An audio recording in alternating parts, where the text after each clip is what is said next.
Chief, can you give us an update on the conditions of the two people injured? Minor injuries, and from what I was told this morning, they were treated and released, and that's all I've heard so far. Are you surprised by not more people were injured? Oh, absolutely. This is a miracle in itself. If you consider the 15 houses on this street, if you just consider 2 people per house, you're looking at 30 people right there.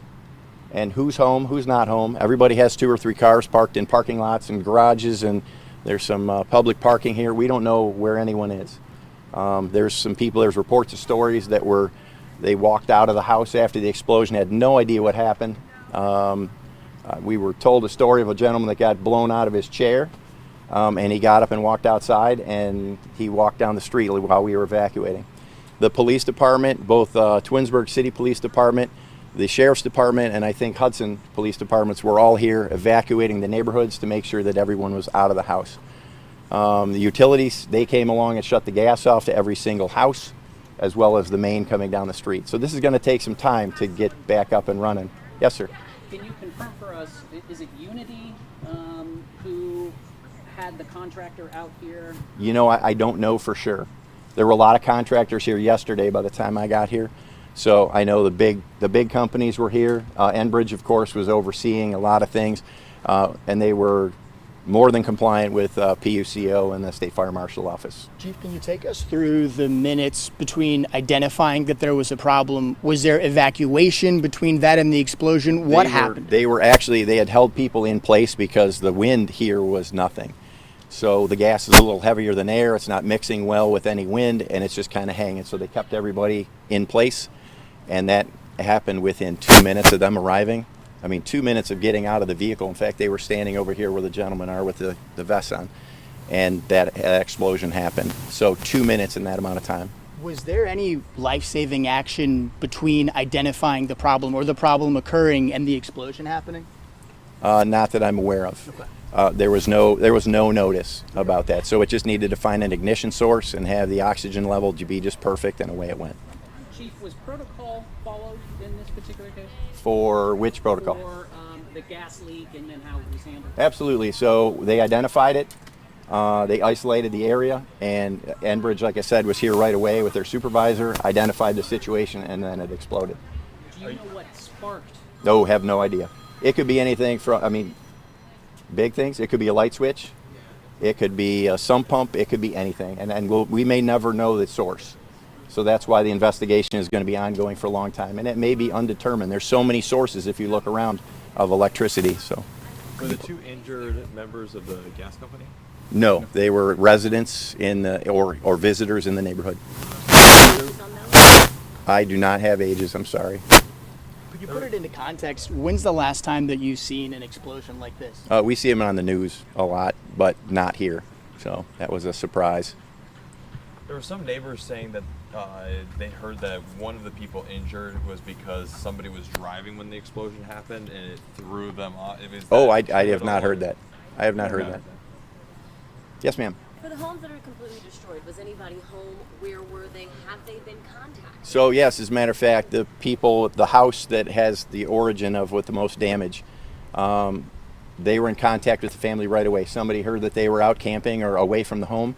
So, but we had to confirm that. So with the police department, the detective from Summit County Sheriff's Department, they did a lot of legwork in the background trying to verify where people were. Because after the explosion, we got everybody out of the neighborhood, and we kept walking them in the direction where you guys came in.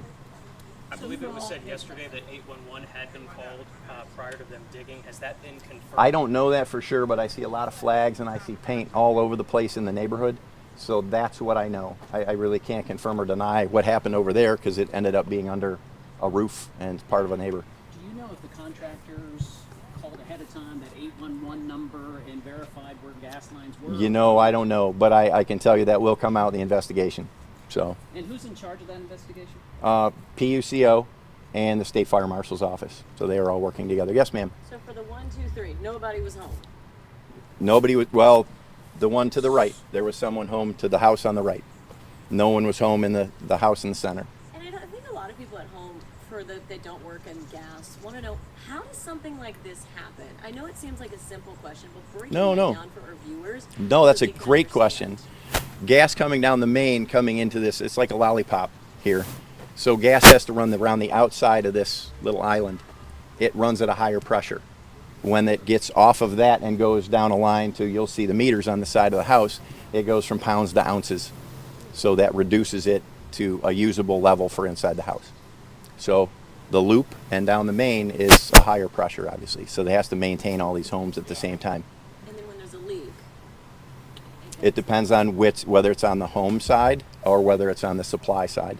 If it's on the supply side, of course, somebody digs through the main, it's blowing up into the air. Out here may just be hissing. Yes, sir. What are the next steps as far as securing this area and making it safe for residents? That's a great question too. So we're working with all the utilities to make sure that these things are taken care of one at a time. We had to shut power off to the area. We had to shut gas off to the area. Those things have to be taken care of on a house by house, case by case instance. So we'll have people in here for several days. In this area, the cleanup, we have to get insurance companies in because they want to know what the blast radius was. They want to know what kind of damage was on the neighboring streets, the houses. As you look, I saw your camera zooming around the neighborhood. There's damage to almost all 15 homes just here. It could be something small, like up there's a vent up here that's missing, but then other places have the whole garage door blown out into the grass here. So those were not moved by machines. So that's going to take some time for all of them to work through that. Yes, sir. Do you know of any other problems with this particular company or anything related to their working in the past? No, actually I don't. There's a lot of, both in the city and the township, there's a lot of construction going on at all times. So, and I know their inspectors, they have inspectors for their own business, but then we have county inspectors down here in the township, we have city inspectors in the city, and they all work very well together. So I can only assume the permits were pulled properly and the companies are vetted properly. So that's what I know so far. Yes, ma'am. I think the question here is also, what does accountability look like? If there is accountability, at the end of the day, 3 houses are destroyed, 15 houses are affected, many people are displaced. Sure. How do we ensure that wherever that mistake was, it's held accountable and ensured it doesn't happen again?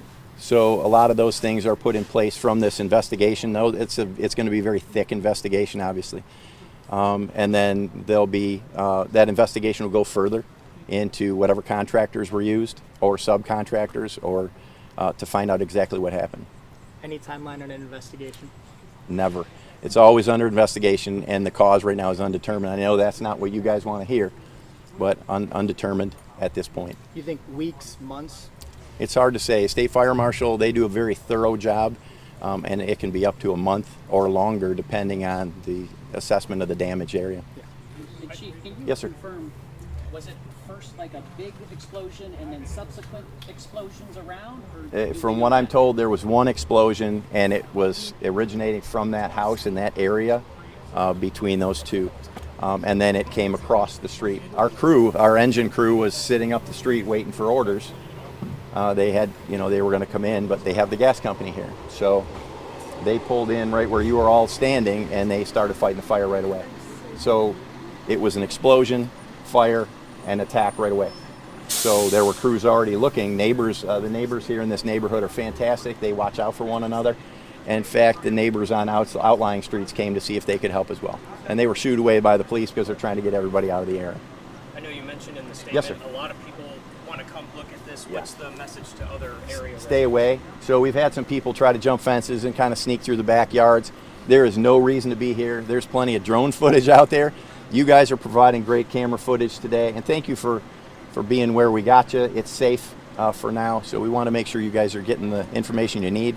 But the encouragement is stay away. They don't need to be here. Where can residents reach out if they have questions, need help? A lot of people are displaced, obviously, you see the Red Cross is here. Yeah, so Red Cross has been a good resource especially for long-term stay. Insurance companies are great. A lot of these places, you'll see places that are boarded up. They were taken care of last night by their insurance companies. They just said, go ahead and board it up, and we'll put you up for the night in a hotel. And they've worked through Red Cross that way too. Last night we had our CERT members were escorting families up here so that we could maintain their safety and accountability up here, so that people aren't wandering in and out of homes. The Sheriff's Department, Summit County Sheriff's Department, was up here last night into this morning, making sure the scene remains safe. So